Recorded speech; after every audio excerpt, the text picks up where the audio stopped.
Saluditos y bienvenidos. Hoy vamos a preparar esta receta fácil y económica con plátano maduro o plátano macho maduro. Los lavamos muy bien, les retiramos los extremos y luego los vamos a cortar en porciones más pequeñas. Vamos a llevarlos a cocción en una olla lo suficientemente grande. Vamos a colocarlos y a agregar agua suficiente hasta que queden cubiertos. Y para tomar nota de los ingredientes, puedes pausar el video a medida que yo los voy mencionando o también buscarlos en la caja de descripción aquí abajito del video. Agrego una cucharada de azúcar, mezclo y voy a tapar para que pueda hervir mucho más rápido.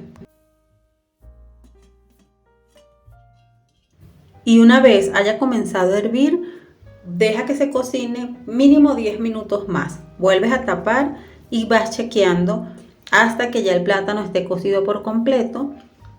Un buen indicativo de que está listo es que el plátano sobresale de la cáscara. Aquí puedes ver a qué me estoy refiriendo. En mi caso tardó 10 minutos en llegar a este punto, pero tú debes ir revisando.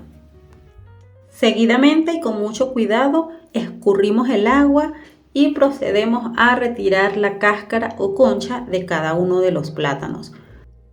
Este paso lo vamos a hacer con los plátanos aún caliente, acabando de drenar el agua. Entonces, hazlo con pinzas o con las manos según como tú te sientas más seguro. Yo soporto muy bien el calor y lo hago con las manos. Lo siguiente que haremos es convertir estos plátanos en puré. Para ello puedes utilizar un tenedor o un pisapapas.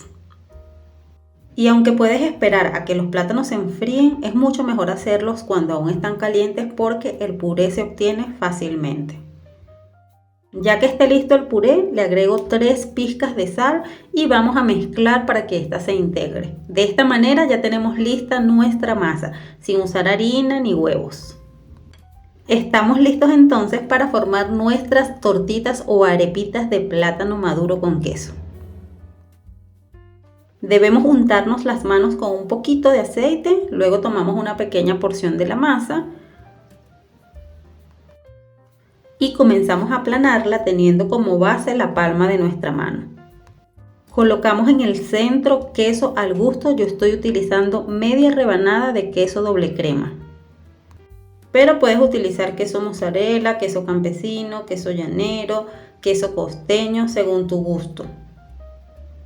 Y luego comenzamos a dar forma. El aceite nos va a ayudar a que no se pegue y es importante ir cubriendo el queso si este se sale. Fíjate aquí, con la misma masa comenzamos a cubrirlo. Es para que al momento de cocinar no se vaya a desparramar todo por el sartén. Puede que se salga un poco, pero nosotros hacemos el intento de tapar muy bien el queso. Y si has llegado hasta este punto, me gustaría que me cuentes en comentarios desde dónde me estás viendo para saber hasta dónde están llegando mis videos. Muchísimas gracias por estar aquí. Bueno, ya esta está lista, la voy a colocar sobre el plástico que es el separador de los quesos, pero puedes utilizar alguna bolsita plástica limpia que tengas a mano. Y así vamos a continuar hasta terminar toda la masa. Por acá le estoy retirando las semillitas, que también lo puedes retirar si es de tu gusto. Y en el caso de esta última le voy a colocar una rebanada completa o una lonja completa de queso. Por eso te digo que el queso es a tu gusto.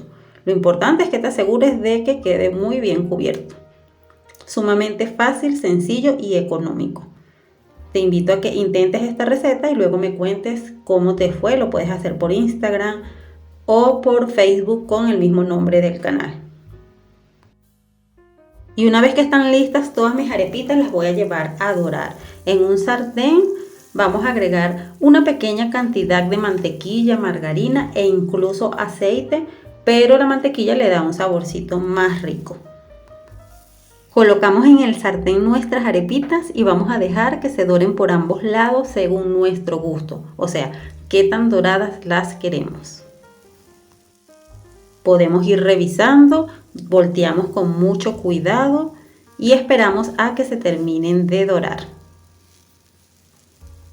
Y como ya estamos terminando, te voy a invitar a que al final del video toques en cualquiera de las tarjetas que te voy a dejar para que veas otras recetas que ya he preparado con mucho cariño para cada uno de ustedes. Y espero que les guste.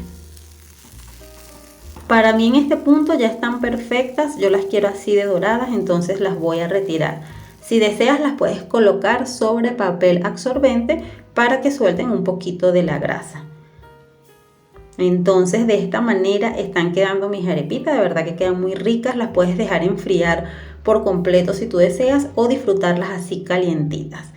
Dime si no se ve deliciosa con este quesito que se va derritiendo. Espero que les haya gustado esta receta, si es así me lo hacen saber en comentarios, suscríbanse si no lo han hecho, regálenme un me gusta, compartan en sus redes sociales para que me ayuden a llegar a muchas más personas. Gracias por haber estado aquí, nos vemos en la próxima, toca las tarjetas que te están apareciendo, chao chao.